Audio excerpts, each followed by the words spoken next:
Should we read the Old Testament? How should we start reading the Bible? Greetings to all of you in the name of our Lord Jesus Christ. Many people struggle with the same question. How do I start reading the Bible? Where do I begin? Old Testament or New Testament?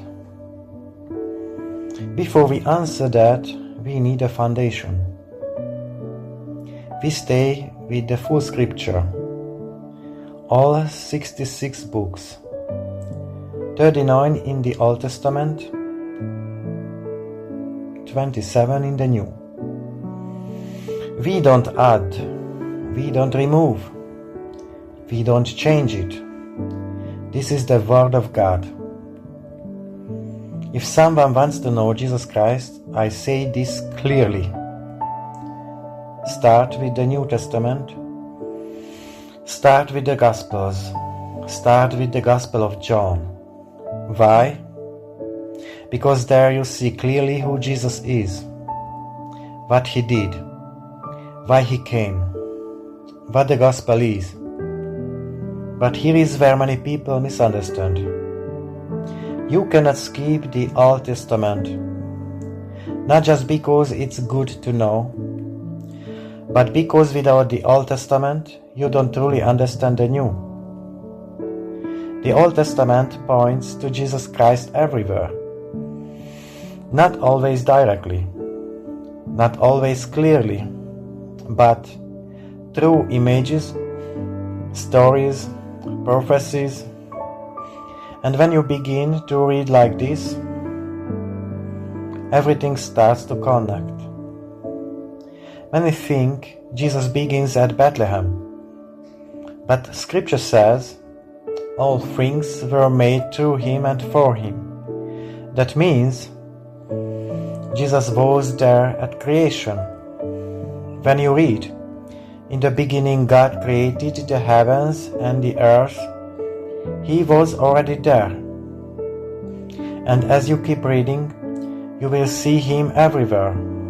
In Joseph, betrayed by his brothers, rejected, humbled, yet God raises him to become a savior.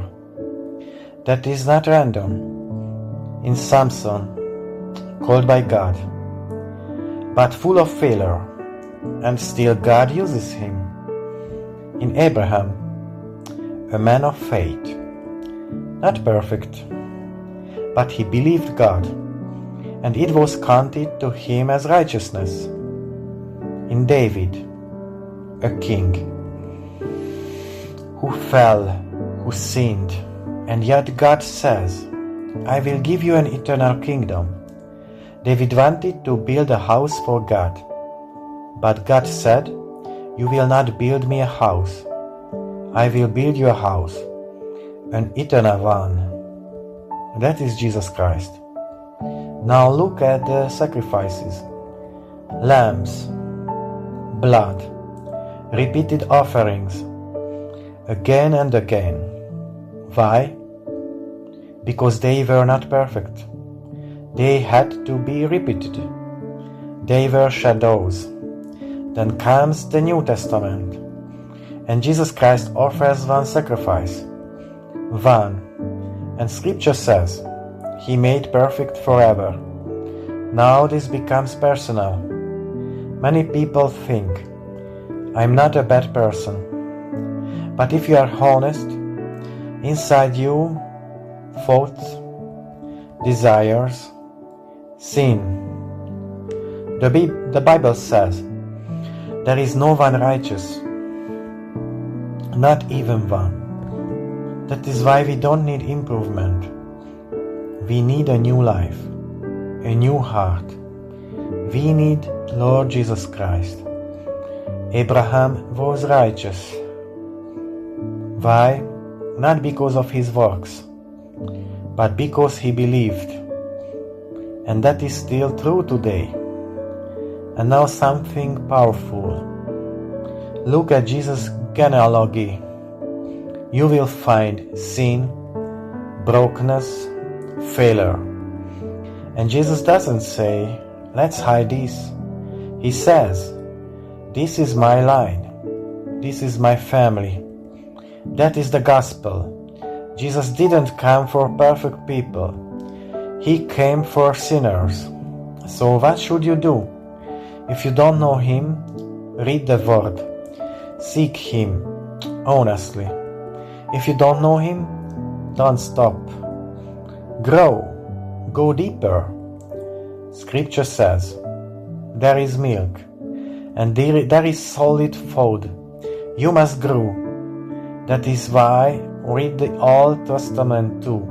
It's not always easy, but it's full of depth. Ask God to explain it, to make it alive, because the Spirit gives life. And one more thing, don't walk alone, because Jesus said, where 2 or 3 gather in my name, I am there among them. If you continue, if you read, if you seek God, He will reveal Himself to you. Please like if you liked it, and comment and subscribe. God bless you. Have a nice day.